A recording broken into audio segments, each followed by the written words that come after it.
Well, I wasn't expecting this. Zahra Sultana has been reported. So your party has referred Zahra Sultana to the Information Commissioner's Office. So that's a public body that upholds information rights in the public interest. And Jeremy Corbyn and your party have released a statement. So let's take a quick look at it. I was attempting to read this word for word for you, but the writing is so small and the background is yellow and I was struggling. My eyes hurt. So let me sum it up for you. Firstly, what they've said is they have reported this email to the Information Commissioner's Office and they will be working closely with them. Secondly, they've said a false membership system was sent out which has collected data and payments, and they have a responsibility to their supporters and to the law. Now, they're saying that this is a huge blow for people that had a hope in an alternative. Now, following Zahra's unilateral decision to launch the party on the 3rd of July, an agreement was made with the independent MPs allowance that they would start things up. They would look at, founding the party, and she has not been excluded from any of this process, and it has always been about mutual respect.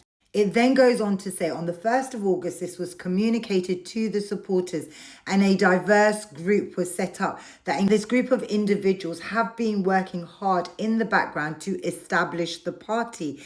It then goes on to talk about the allegations made against Katie Murphy, saying that she is a trusted volunteer and has not been put in charge of any money whatsoever, and neither have any of the independent alliance of MPs. It then ends with some spiel about working together, unity, shared values, all of that. Now, the interesting thing is, I'm not actually sure what this is going to involve. Like the Information Commissioner's Office, what are they going to do to Zahra Sultana? What does this mean? Is this the end of your party? Is this the end of the alliance between Jeremy Corbyn and Zahra Sultana?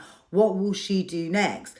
There are so many questions to ask, and it is such a shame.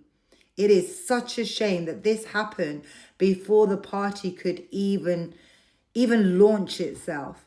But unfortunately, when you begin on shaky foundations, when you do not communicate with each other, when you do not work together, when you do not stand in solidarity, when all of these things come up, you are going to have problems.